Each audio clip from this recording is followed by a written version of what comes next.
Bismillahirrahmanirrahim. Qala al-musannif rahimahullahu ta'ala wa damma naf'a bihi wa bi ulumi fid dharain ila an qala wa bihi yaqul. Wa yundabu tahirus salati an awwalil waqti fi 27 suratan. Jama'aha as-sayyidu Abdurrahman al-masyhuru fi Bughyatil Mustarsidin. Sayyid Abdurrahman dalam Bughyatul Mustarsidin berkata, mengakhirkan pelaksanaan sholat dari awal waktunya itu dianjurkan dalam 27 suratan keadaan, kondisi, situasi. Bukan berarti kita kondisional ya, tapi ya memang seperti itu Pak. Islam itu enggak saklek, harus ini A, enggak bisa B. Ternyata ada, apa sih bahasanya ya? Luas ya. Second opinion ya. Pilihan kedua itu ada gitu dalam Islam. Jadi tidak harus A terus. Enggak boleh enggak, kalau enggak dosa. Wah, saklek itu enggak ternyata. Jadi ada opsi ya. Opsi itu pilihan ya. Pilihan A, pilihan B. Ketika dalam keadaan tidak bisa dalam keadaan memang situasinya memang demikian, kondisinya. Suratan itu kan sebenarnya gambaran ya. Ya Pak Ferry ya. Suro itu kan gambar kan, suro kan gambar suro. Gambaran keadaan, situasi, kondisi. Kan asuratu alas fokus saburoh kan, ada gambar di atas papan tulis ya, gambaran, ini keadaan maksudnya, kondisi, situasi. Jadi tidak lantas harus begitu terus. Ya 27 keadaan ini kalau bisa Bapak tahu minimal ya paham lah walaupun nggak hafal. 27 keadaan nih boleh sholat tidak di awal waktu. Berarti sebenarnya sebaiknya amat sangat penting sholat tepat waktu, sebenarnya begitu. Tapi dalam 27 keadaan ini malah yundabu itu malah dianjurkan. Pak begini Pak ya, kalimatnya ada yusannu disunahkan, yundabu dianjurkan, ada lagi mandub anjuran. Kalau nafilah tambahan, itu sama-sama tuh murodif. Murodif itu hampir sama lah. Ini malah dianjurkan untuk tidak di awal waktu. Yundabu kalimatnya. Bukan yubahu diperbolehkan, bukan yundabu dianjurkan. Nah, luar biasa.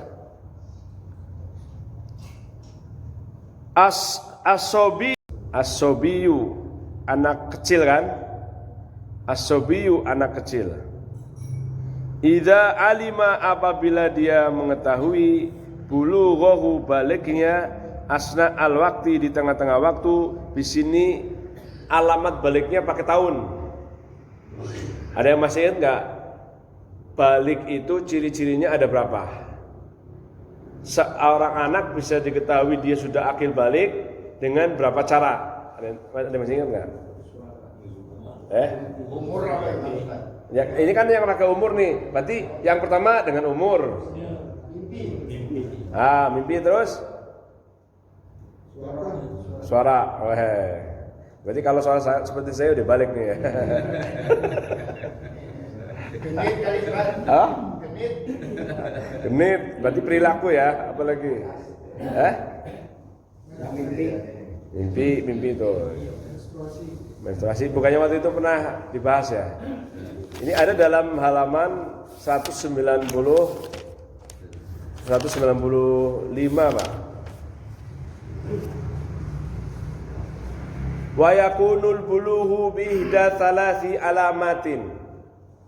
Balik itu ada 3 tanda-tandanya. Tanda-tanda balik itu ada 3. Coba ya, termasuk suara apa enggak ya? Termasuk genit apa enggak nih? Wa yakunul bulughu bi ihda biihda salasi alamatin. Balik itu ada 3 tanda-tandanya. Al awalu yang pertama buluhu khamsa asyarata sanatan, sampai umur 15 tahun. Fi dzakari wal unsa, berlaku bagi anak laki-laki dan berlaku bagi anak perempuan. Berarti anak laki-laki kalau sudah 15 tahun, anak perempuan kalau sudah 15 tahun, baik dia sudah mimpi ataupun belum, ya enggak, baik sudah haid ataupun belum, tetap dia sudah akil balik. Walaupun perempuan belum haid, belum mimpi, belum keluar mani maksudnya. Walaupun laki-laki belum keluar mani, itu namanya sudah balik. Tandanya apa? Umur. Nah ini yang jadi masalah nih. Yang tadi boleh sholatnya bukan boleh, dianjurkan sholatnya nanti setelah balik gitu. Maksudnya apa? Ada seorang anak lahirnya jam 1 siang, maka ketika dia genap umur 15 tahun otomatis kan jam 1 siang lagi. Berarti kalau dia bulughu khamsa asharata sanatan, dia telah sampai kepada 15 tahunnya, umur 15 tahun itu ya jam 1 siang. Nah, padahal waktu zuhur jam 12 siang. Nah, jam 12 siang saat itu dia belum genap 15 tahun. Hitungannya ya sudah, lebih baik nanti jam 1 siang gitu loh.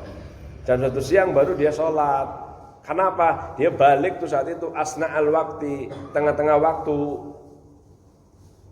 Sebenarnya kan zuhurnya kan jam 12 Pak sebenarnya. Tapi nanti dia baliknya itu jam 1 siang gitu.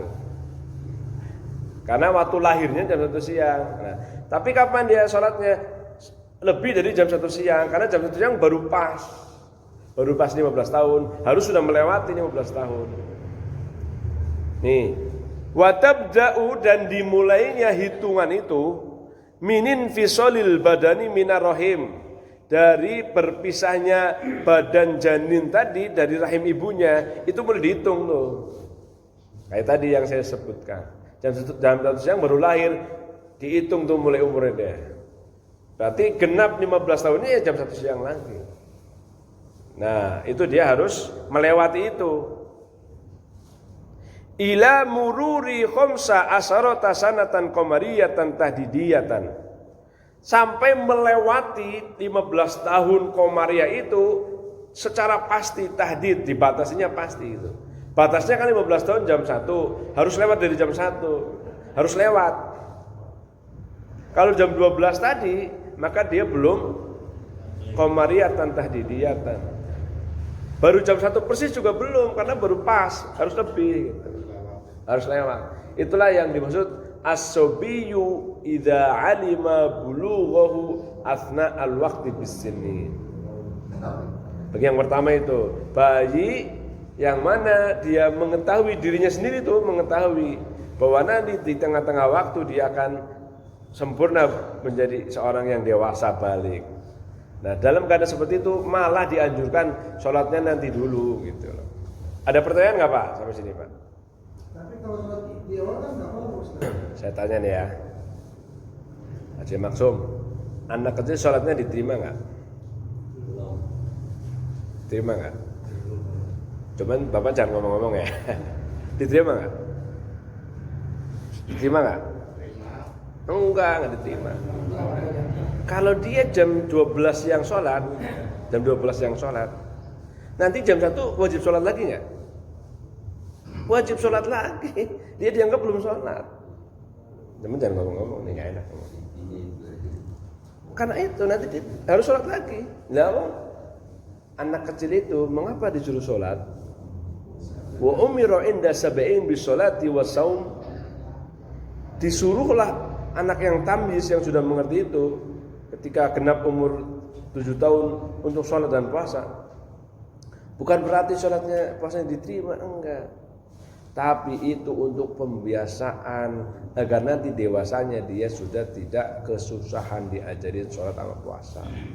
Begitu rahasianya. Kan tadi dia itu belum syurutu wujubi sholat, belum syarat wajib sholat.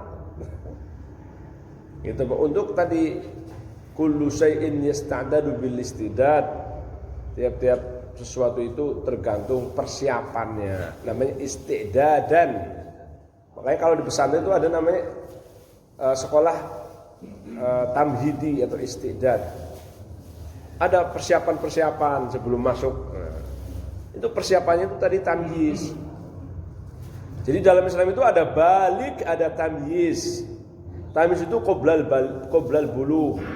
Ada anak tamyiz. Tamyiz itu sudah mengetahui mana benar, mana salah, mana kanan, mana kiri, mana atas, mana bawah, bisa makan sendiri, bisa mohon maaf ya, istinja sendiri, cebok sendiri. Itu tamyiz. Tapi dia belum berumur 15 tahun. Dia dianjurkan dengan sangat untuk puasa dan sholat, tapi belum wajib sholat, belum wajib puasa. Makanya ketika asobiyu idza alima bulughahu asna'al waqti di sini, anak kecil bila dia tahu bahwa nanti di tengah-tengah waktu saya mau dewasa nih, ya sudah nanti aja. Dianjurkan nanti. Karena kalau enggak dia iadah ngulangi sholatnya. Karena ketika dia sudah balik wajib baginya sholat. Dan yang sholat nanti dianggapnya belum sholat. Nah, percuma dong anak kecil sholat, ya nggak percuma, justru itu. Kalau dia tidak dibiasakan dari kecil, dia akan merasa berat. Untuk sholat, kaget. Kalau dari kecil dia nggak tahu mana rukun, mana sunnah, mana ini, ya. Akhirnya ketika lagi dewasa yang harusnya dia sudah tahu secara sempurna hukum-hukumnya, malah baru meraba-raba, baru memulai, hari sholatnya nggak sempurna. Begitu, itu aja Pak. Rumusnya itu sebenarnya. Makanya anak bayi yang dewasa di tengah-tengah waktu dianjurkan nanti sholatnya. Itu ya. Kalau dia masih dalam keadaan bayi, belum dewasa sudah sholat, wajib diulang ketika sudah dewasa. Itu ya Pak Haji Maksum ya. Jadi tetap 7 tahun suruh puasa, suruh sholat. Kalau nggak nyuruh, Bapak Ibu dosa. Bahkan umur 10 tahun, apa tuh? Kalau nggak sholat nggak puasa, suruh dipukul. Padahal belum balik loh itu. Karena kalau nggak dibiasakan dari itu, nanti akan berat Pak ketika balik. Tapi pukulnya, ya bandel, pukul. Tapi pukul bukan pukul kepala, bukan pukul pelipis, bukan. Ya inilah pantatnya atau apa kan, yang nggak sakit. Gitu. Karena itu kan untuk kebaikan dia. Ya walaisal wudu ma baqiyal iqabu. Tidaklah seorang dikatakan sayang pada anaknya kalau nggak pernah ngasih hukuman iqab. Iqab. Walaisal wudu ma baqiyal iqabu. Tidaklah orang dianggap wudun kasih sayang, mawaddah, ma baqiyal iqabu, jika dia tidak pernah memberikan hukuman kepada anaknya. Jadi hukumannya bukan hukuman yang keras gitu. Jadi kepada anak tidak harus lembek terus, enggak. Kalau dia kata Pak Alek tadi bandel dan itu nggak mau sholat, nggak mau ngaji, adalah hukuman gitu. Tapi kalau dia rajin, kasih reward, kasih ya hadiah gitu loh. Harus balance, imbang gitu. Bukan galak terus. Kalau galak terus waduh apa. Pertama ya. Yang kedua, waliman ghalabahu naumu ma'a sa'atil waqti. Waliman, dan bagi orang ghalabahu, dia terkalahkan an-naumu oleh tidur, ma'a beserta sa'atil waqti, waktunya masih sa'ah. Masih apa? Masih luas. Bukan sengaja tidur, tapi ketiduran. Pas bangun-bangun, waktunya juga masih panjang. Ya sudah, tadi hidupkan dulu dirinya kan. Orang baru banget tidur kan, kalau langsung sholat banyakin, tahu banyakin nggak? Pak Alek tahu nggak banyakin? Apa? Masih linglung lah, belum sadar. Ya orang kalau masih linglung belum sadar ya kurang bagus lah. Sholat itu yang diharapkan khusyuknya. Ini bukan berarti saya menyamakan orang lagi mabok ya, enggak. Orang lagi mabok boleh sholat enggak? Enggak boleh. Wala taqrabus salata wa antum sukara hatta ta'lamu ma taqulun. Jangan sekali-kali kamu sholat dalam keadaan mabok. Kamu kalau sholat harus tahu apa yang kamu baca. Tuh. Orang baru bangun tidur kan lagi masih belum sadar betul sholat. Ya, bukan berarti saya nyamain dengan mabok, enggak. Tapi setidaknya kan tadi di awal udah saya bilangin gitu. Saya khawatir disamainnya mabok nih. Nanti enggak, biar bapak-bapak, memang nih analoginya agak ekstrim ya. Tapi biar bapak paham gitu loh. Orang lagi baru bangun tidur belum sadar betul sholat, belum nyambung. Umpamanya dia ketiduran bangun jam 2. Jam 2 kan masih banyak tuh kan, masih 1 jam. Dia belum begitu sadar. Terus dia niat usolli fardhul maghribi salasa rakaatin mustaqbil. Allahu akbar. Salatnya malah 3 rakaat lagi umpamanya. Malah 3 subuh lagi. Jadi orang itu salatnya harus fokus, harus sadar. Fokus, sadar, nggak nahan hadas, nggak terlalu tergesa-gesa, nggak ngos-ngosan, sadar. Wa qumu lillahi qanitin. Dan kamu menghadap Allah dalam keadaan khusyuk. Nah, khusyuk itu ya konsentrasi batin, namanya khusyuk. Jangan atas kita nggak sadar sholat. Nah. Yang ketiga, waman roja zawala udrihi qabla fawatil jumu'ati. Ya. Yang ketiga, orang yang mengharapkan hilang uzurnya sebelum tertinggal sholat Jumat. Sholat Jumat itu kan sebenarnya waktunya waktu duhur, Pak, sebenarnya. Waktu duhur itu. Dimulainya azan Jumat yang pertama pun itu sudah mulai zuhur itu. Udah masuk waktu. Umpamanya dia kena uzur perjalanannya waktu itu saya bilang ya. Uzur perjalanan. Dia masih di tengah-tengah jalan, itu kan nggak mungkin dia sholat sendirian, padahal Jumat itu kan wajib berjamaah gitu. Ya sudah, lanjutkan perjalanannya gitu. Yang penting dia yakin, dia nyampe ke masjid itu sholat Jumat belum selesai. Walaupun minimal dapat sholatnya doang. Walaupun ya, iya ketinggalan. Kalau ketinggalan dalam keadaan cuma dapat 1 rakaat ya, kemarin tuh solusinya sholat wala nawa wala sholat. Sampai di situ sudah rakaat kedua sholat Jumat. Wah, repot kan? Itu tidak termasuk ketinggalan. Dalam beberapa kitab fikih sebutkan sholatlah dia niatnya sholat Jumat, tapi prakteknya sholatnya sholat duhur. Enggak. Usolli fardul jum'ati rak'ataini mustaqbilal kiblati adaan ma'muman lillahi ta'ala. Allahu akbar. Imamnya sudah rakaat kedua. Otomatis ketika dia imamnya assalamualaikum, dia harus nambah berapa? Harus nambah berapa Pak Ferry? Itu namanya sholat wala nawa wala sholat. Nawa wala sholat. Niatnya sholat Jumat, tapi pada prakteknya karena dia ketinggalan sama imam, akhirnya nambahnya 3 jadi duhur. Itu iya jadi sholat duhur. Padahal niatnya sholat Jumat.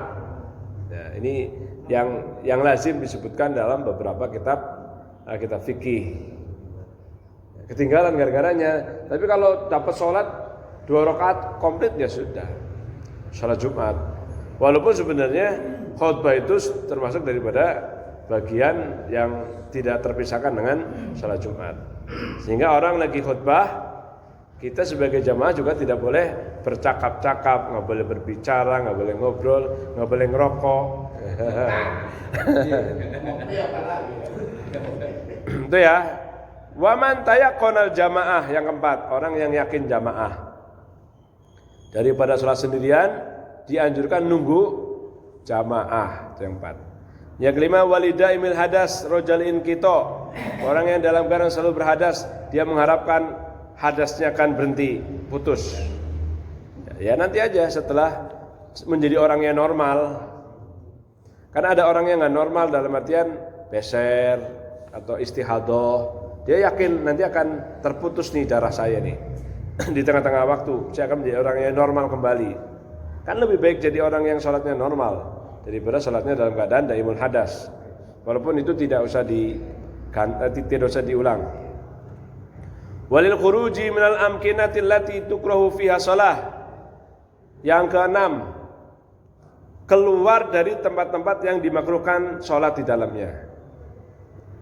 Di pekuburan, enggak, lebih baik cari musola. Walaupun jalan ke musolanya jauh menghabiskan waktu 15 menit atau 20 menit. Waliman indahu dhaifun hatta yut'imahu wa yu'wiyahu. Yang keberapa itu? Bagi orang yang di rumahnya itu ada tamu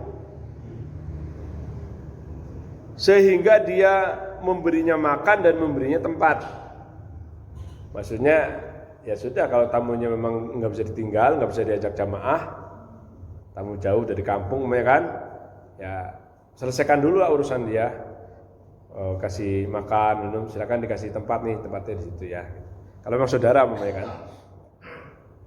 Kalau memang kita bisa ajak sholat, ya boleh. Ada nggak Pak? Kita kedatangan tamu, waktunya sholat, tamunya diajak sholat, ada? Nah, itu lebih luar biasa itu. Itu hebat. Wa man ta'ayyanat alaihi syahadah hatta yu'diyaha. Orang yang sudah jelas di matanya itu bahwa dia akan mati syahid, ya sudah. Kan ada sholat khauf ya. Sholat dalam perang tuh, ya dia boleh mengambil syahid di medan perang.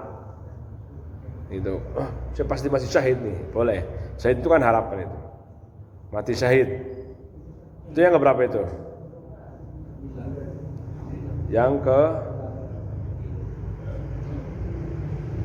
Yang ke-8 tadi ya. Yang ke-9, indal ghadab, ketika marah. Lagi marah, sholatnya ntar dulu. Orang lagi marah sholatnya nanti dulu. Orang lagi marah sholat. Orang lagi marah itu wudu Pak, adem. Enggak. Ke-10, wal ghaidu hatta yazula, ketika emosi sehingga reda. Kemarin ada yang ini ya, apa arti ghadab dengan ghaid ya? Ya. 11, wa man yu'nisu maridun yastauhisu bi firaqih. Kemarin saya terjemahin apa nih? Orang yang menyenangkan orang sakit dan orang sakit tersebut tidak mau segera ia tinggalkan. Nah, ini entar dulu berarti ya. Tungguin dulu dah. 12, wa khaifun ala masum. Orang yang takut terhadap hewan yang dia jaga, takut hilang. Jaga apa? Jaga hewan kurban. Wa mustaghilun bidhibhi bahimatin mustifatin alal halak. Orang yang sibuk menjadi jagal penyembelih hewan. Kalau dia nggak nanganin itu, kalau diserahin ke orang lain, wah berabe nih, bisa nggak sah nih, musnah nih, jadi bangkai nih. Udah dia urusin dah sampai kelar. Ada sih orang yang berani tapi ngawur gitu, sembrono, dia belum pernah motong, belum pernah apa. Saya nih yang motong sapi nih. Wah, padahal dia nggak pernah. Ya jangan serahin. Idza wusidal amru ila ghairi ahli fantadhiris sa'ah. Jika urusan itu diserahkan kepada orang yang bukan ahlinya, tunggulah kehancurannya. Lah, wah kalau saya tinggalin ini acara pemotongan ini bakalan berabe nih. Bakalan nggak amanah sama orang-orang yang pengurban.